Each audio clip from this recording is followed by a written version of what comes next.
श्रोता बंधु मान को अनेक अनेक शुभेच्छा एवं शुभकामना जणाई आज कहानी को स्वागत जनाऊँगी। कहानीटी हेउची संतोष जीवन। पूर्व कालर कथा।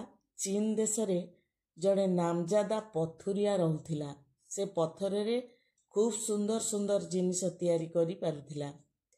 थरे जड़े धनी लोक पथर रे केतेक दरकारी पदार्थ तैयारी कराइबाकू मन कले। तेणु से पथुरिया को निज घर को डकाइले।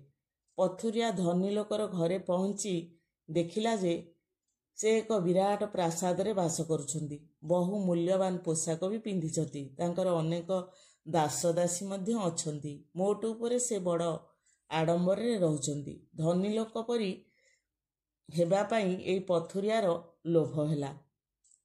घर को फेरी से भाविला धनी लोकर सुंदर कोठाबाड़ी धनरत्न आउ दास दासी तार हुअंता कि। एही कथा चिंता करी रातिरे ताकू निद हलानी। से ईश्वर को प्रार्थना कला ताकू धनी लोक परी करि दियंतु। तत्क्षणात एक परी ता सम्मुखरे उपस्थित होई कहिला, तोर अभिलाष पूर्ण हेब। पथुरिया परीर पाद तले पड़ी निजर कृतज्ञता जणाइला। पथुरिया धनी लोक होई महा आडंबर रे चलिला। किछि दिन परे राजांकर जने बड़ ऑफिसर घोड़ारे चढ़ी तलिया कर्मचारी मानक गहन रे धनी पथुरिया रहुथिबा सहर परिदर्शन रे आसिले। सहरर लोक माने सेही बड़ ऑफिसर को बहुत मान सम्मान देखाइले।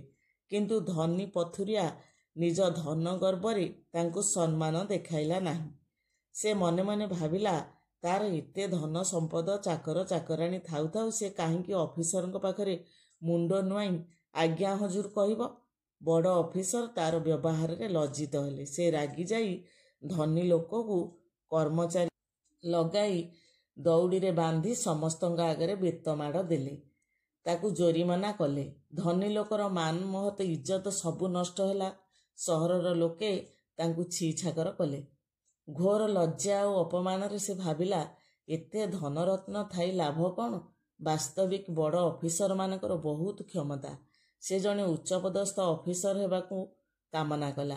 से दिन राति रे परी ता पाखरे उभा होई कहिला, तोर कामना पूरण हेबो। सतकु सत परदिन सकाळे से जने उच्चपदस्थ ऑफिसर भावरे राजांक ठारू नियुक्ति पत्र पाई चुआंग गोटे जिल्लार से जिल्लापाल हेला। उच्च क्षमता पाई से अधिक दुर्दांत एवं रुक्ष हैला। सेही जिल्लार लोक मानकु नाना प्रकार अजथा हैरान हरकत कला। तार अत्याचार दिन को दिन बढ़ी चलला। दिने कर्मचारी मानक गहन रे से घोड़ा चढ़ी जाउथिबा समय रे बाटरे दले सुंदरी युवती को देखिला। युवती मानकु बलात्कार करी धरी आनिबाकू से आदेश देला तार कर्मचारी मानकु। कर्मचारी माने युवती झियो मानकु धरे टणा अटरा करिबारु से माने पाटी करी चहल पकाइले। जुआंग चासी युवक माने पाटीतुंड शुणी सेठारे पहुंची से पथुरिया को जोरे मारिबाकू लागिले। कर्मचारी मानकू भी जोर मारधर कले।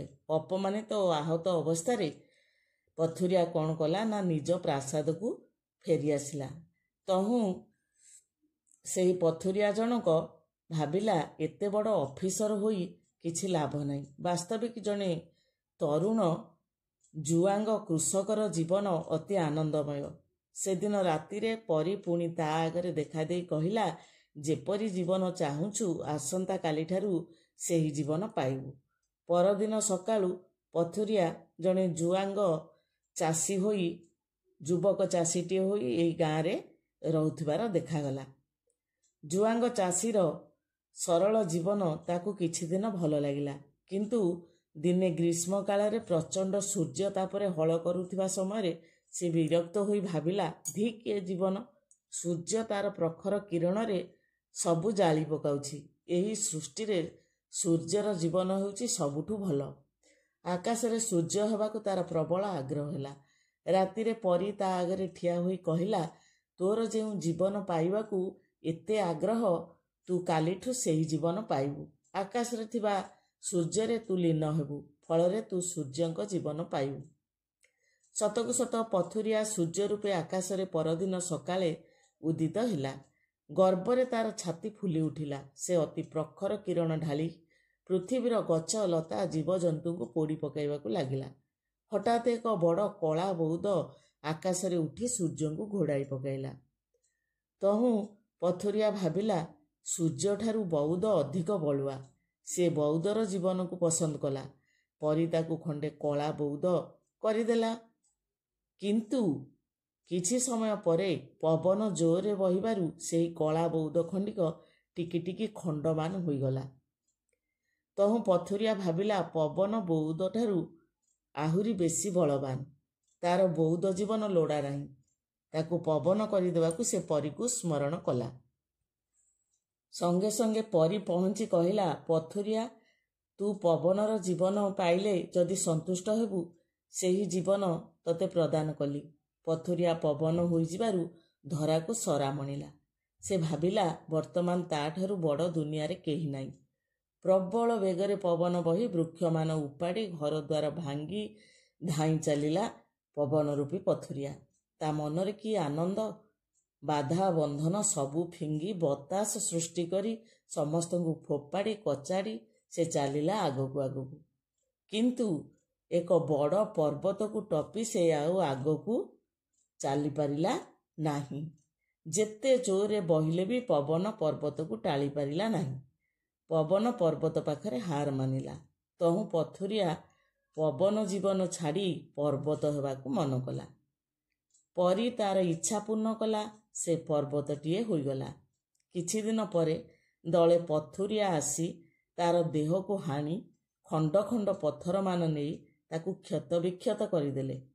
ତେଣୁ ପର୍ବତ ରୂପୀ ପଥୁରିଆ ଭାବିଲା, ପଥୁରିଆ ଏ ଜଗତରେ ସବୁଠୁ ଶକ୍ତିମାନ। ତାର ଜୀବନ ସବୁଠୁ ଭଲ। ପରି ସେହି ସମୟରେ ଦେଖାଦେଇ କହିଲା, ଏବେ ତୁ ନିଜର ଭୁଲ ବୁଝିପାରିଲୁ ତ? ତୋର ପୂର୍ବ ପଥୁରିଆ ଜୀବନ ପାଇଲେ ତୁ ଖୁସି ହେବୁ ତ? ତତେ ସନ୍ତୋଷ ମିଳିବ ତ? ପର୍ବତ ରୂପୀ ପଥୁରିଆ କାନ୍ଦି କାନ୍ଦି କହିଲା, ମୋତେ କ୍ଷମା କର। ମୋର ପଥୁରିଆ ଜୀବନ ମୋତେ ଶୀଘ୍ର ଫେରାଇ ଦିଅ। ପରି ହସି ହସି କହିଲା, ତଥାସ୍ତୁ। ସେହିଦିନଠାରୁ ପଥୁରିଆ ଜୀବନରେ ସନ୍ତୋଷ ଲାଭ କଲା। ସେ ନିଜ କାମକୁ ଅଧିକ ନିଷ୍ଠା, ଅଧିକ ଆନ୍ତରିକତାର ସହକାରେ ସମ୍ପାଦନ କରି ଜଣେ ବଡ଼ ବିଖ୍ୟାତ ପଥୁରିଆ ହେଲା। ତାର ହାତ ତିଆରି ପଥର ଜିନିଷର ଖୁବ୍ କାଟ୍ତି ହେଲା। ଅଳ୍ପ ଦିନ ମଧ୍ୟରେ ସେ ସମସ୍ତଙ୍କର ଆଦର ଓ ପ୍ରଶଂସା ଲାଭ କଲା। ନିଜର ମହତ୍ କର୍ମ ଦ୍ୱାରା ସେ ଜନ୍ମଭୂମିର ସେବା କରି ତାର ଜୀବନକୁ ଧନ୍ୟ କଲା। ପଥୁରିଆ ପାଇଲା ଅସରନ୍ତି ସନ୍ତୋଷ।